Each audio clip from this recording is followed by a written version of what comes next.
Rory, 4th rankings title on this side of the pond, both the FedEx and the Europe's #1 this year.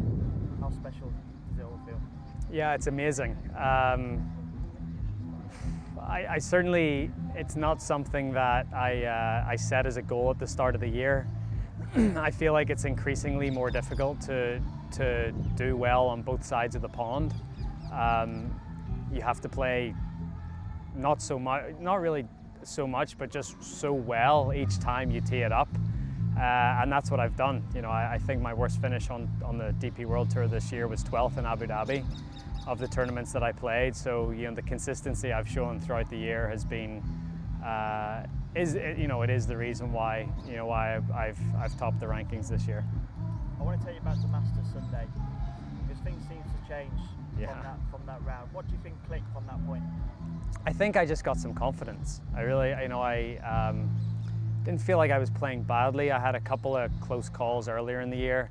I felt like I should have won the Dubai Desert Classic. I hit it in the water on 18, and I changed my golf ball the week before Augusta. I went back to an older version of a TaylorMade golf ball, and it really made all the difference to me. It just had less spin on it, so it came out a little more consistently for me. And really since Augusta, as you say, I got some confidence. I changed the ball, and then going forward, I played a lot of great golf.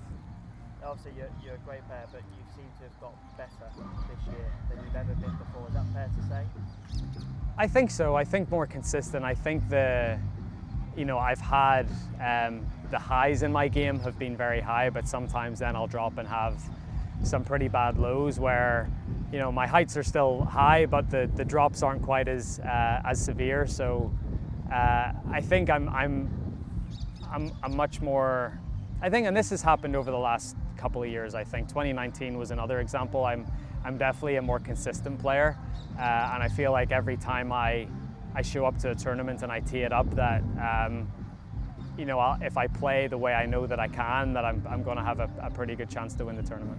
Do you think there's another level to go yet for yourself? I think so. I think I'd like to say that this is sort of my base level, and then hopefully a few times a year I can try to up that level at the big tournaments and in the majors and the big moments, and that's basically the next goal.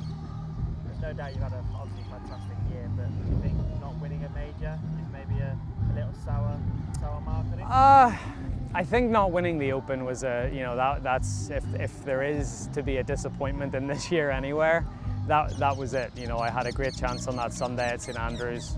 I didn't quite get the job done, but the golf that I've played since St Andrews, again, the level of consistency, 2 wins in America, plus FedEx Cup title, DP World Tour rankings title. I feel like I've bounced back from that disappointment pretty well. It feels like the golf world this year, there's been a lot of talk, obviously, with what's happened. It's been pretty fractured at the moment. Yeah. It's not nice to see. You've done a lot of talking off the course. How nice is it to be here at the end of the calendar year, effectively, and say, I've actually done some talking on the course now? Yeah. I feel like when I've talked as much as I have this year, I have to back it up with my actions on the course. So probably a little bit of self-inflicted pressure put on myself. But yeah, I think that's been another thing this year is, I've been opinionated, and I've given everyone my thoughts on where I think the game is and where I think the game needs to be.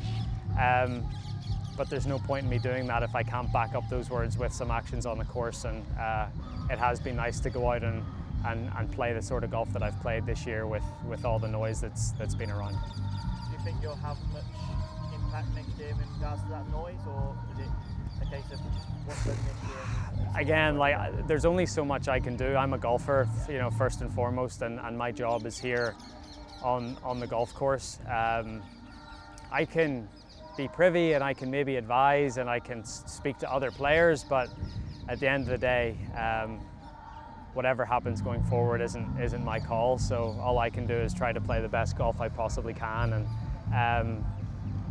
and obviously that means on this tour and on the PGA Tour for the for the rest of my career, and we'll see where it goes from there. That's number 4 titles. Yeah. We're 2 behind Sevi, 4 behind Monty. They're in your sights now, aren't they? Yeah. Yeah, I didn't know how many Sevi had, so Sevi has 6. Yeah, I mean, four of these on the DP World Tour, 3 over in the States, so 7 combined is a pretty cool number. Doing both in the same year as well. Yeah, both in the same year for the first time as well, which is yeah, I mean, obviously Henrik did it a few years ago, back in 2013, so be the first one to do it since him is a really nice achievement. But yeah, I'd love to. Monty with 8 is, that's, I need to double what I already have, so that seems like a pretty tall task, but I'll certainly try.